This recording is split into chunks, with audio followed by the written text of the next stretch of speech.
وهدى ورحمة للمؤمنين. اعوذ باللہ من الشیطان الرجیم، بسم اللہ الرحمن الرحیم۔ آیت 246، اس آیت میں بنی اسرائیل کا ذکر ہے، اور پارہ جو ہے وہ اختتام پر آ رہا ہے، اور اینڈ پر بھی اللہ تعالیٰ دوبارہ بنی اسرائیل کی مثال دے رہے ہیں، اور بار بار اللہ تعالیٰ قرآن میں بنی اسرائیل کی مثال ہمیں اس لیے دیتے ہیں تاکہ ہم وہ غلطی نہ کریں جو اس قوم نے کی اور اللہ ان سے ناراض ہوئے۔ تو اس سارے واقعات میں، ان ساری مثالوں میں ہم لوگوں کو اپنے لیے سبق نکالنا ہے۔ تو ان آیات میں کچھ ایک واقعے کی طرف اشارہ ہے، وہ واقعہ جو ہے اس کی بیک گراؤنڈ میں پہلے آپ کو سنا دیتی ہوں، پھر انشاءاللہ اس آیت کو ہم پڑھیں گے، پھر اچھے سے آیت سمجھ میں آ جائے گی۔ بنی اسرائیل کی ہسٹری کے بارے میں آئی ہوپ کہ سب لوگ کلیئر ہوں گے، اگر کوئی کنفیوژن ہے تو مجھے بتائیے گا، میں الگ سے ریکارڈنگ کر دوں گی۔ حضرت موسیٰ علیہ السلام بنی اسرائیل کو فرعون سے نجات دلا کر اپنے ساتھ لے آئے۔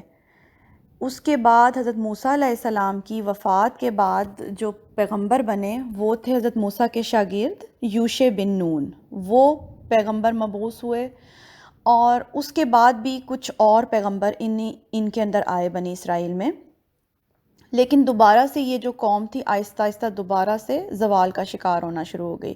ان میں دوبارہ سے بت پرستی آنا شروع ہو گئی، اور بدعات بہت زیادہ پیدا ہونا شروع ہو گئیں، تو یہ قوم پستی کا شکار ہونا شروع ہو گئی دوبارہ سے۔ پھر ان میں جو پروفٹ آئے وہ تھے حضرت الیاس علیہ السلام، جن کا ذکر قرآن پاک میں آتا ہے۔ پھر الیسع نام کے ایک پیغمبر ان میں مبعوث ہوئے، ان کا ذکر بھی قرآن میں آتا ہے۔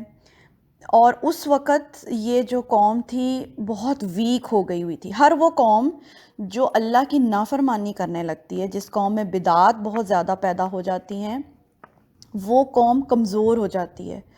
تو اس طرح یہ لوگ بھی زوال کا شکار ہو گئے، کمزور ہو گئے۔ پھر ان میں جو نبی آئے وہ تھے سموئیل نبی کا ذکر ملتا ہے کہ وہ ان میں مبعوث ہوئے۔ اس زمانے میں ایک اور بہت طاقتور قوم جس کا نام عمالقہ بتایا جاتا ہے، وہ مصر اور فلسطین کے درمیان قوم تھی۔ اس قوم نے سموئیل نبی کے وقت میں ان پر حملہ کیا۔ یہ لوگ بہت کمزور ہو چکے ہوئے تھے، اور وہ قوم بہت طاقتور تھی عمالقہ کی۔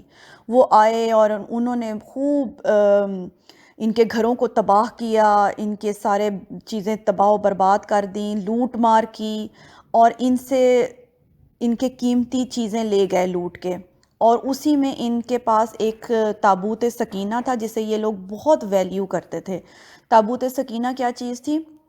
ایک باکس تھا، اور اس کے اندر انہوں نے اپنے پیغمبروں کے تبرکات رکھے ہوئے تھے جمع کر کے، اور یہ لوگ بہت زیادہ اس کو ویلیو کرتے تھے، بہت امپورٹنٹ تھا ان لوگوں کے لیے۔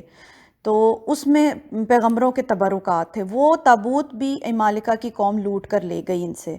تو جب وہ تابوت بھی چلا گیا تو بہت زیادہ یہ لوگ پریشان ہو گئے، اور پھر ان کے کچھ سرداروں نے جب اپنے قوم کی یہ حالت دیکھی تو انہوں نے اس وقت کے نبی سموئیل، جن کا نام بتایا جاتا ہے، ان کے پاس جا کے کہا کہ آپ ہمارے درمیان ایک اب لیڈر مقرر کریں، ایک بادشاہ یا ایک لیڈر بنائیں ہمارے قوم میں، جو ہماری نا اب تربیت کرے، دوبارہ سے ہمیں ٹرین کرے تاکہ ہم وہ عمالقہ سے اپنا تابوت واپس لے کر آئیں۔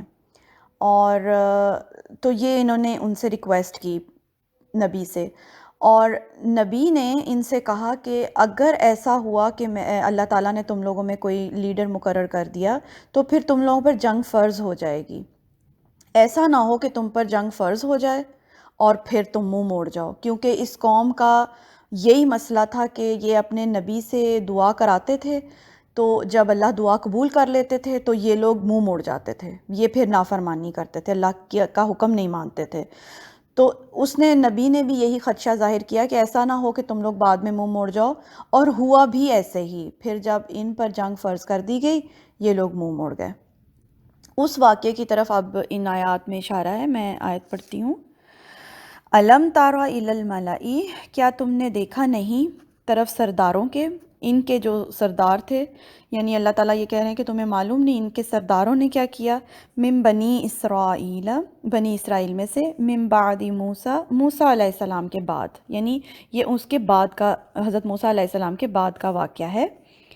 اذ قالوا لنبی اللہ مبعث، جب انہوں نے کہا اپنے نبی کو کہ مقرر کیجئے، لنا، ہمارے لیے، ملکن نقاتل فی سبیل اللہ، کہ ہمارے لیے ایک بادشاہ مقرر کریں تاکہ ہم جنگ کریں فی سبیل اللہ، اللہ کے راستے میں۔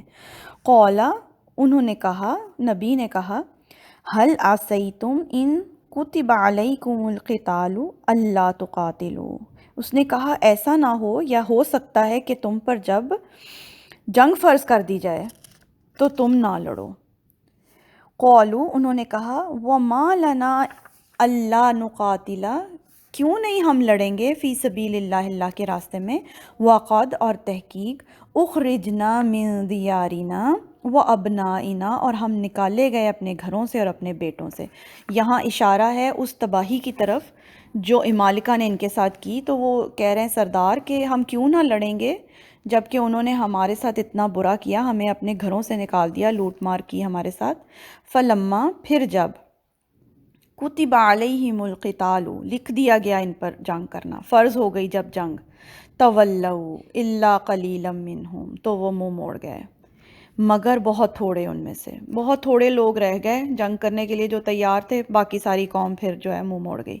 واللہ، اور اللہ، علیم، بہت زیادہ جاننے والا ہے، بالظالمین، ظالموں کو۔ ظالم یہاں پر کس کو کہا جا رہا ہے؟ جو منہ موڑ گئے، جنہوں نے جنگ کرنے سے انکار کر دیا، یعنی پہلے خود مطالبہ کیا اور پھر جب جنگ فرض ہو گئی تو پھر منہ موڑ گئے، ان کو یہاں پر ظالم کہا جا رہا ہے۔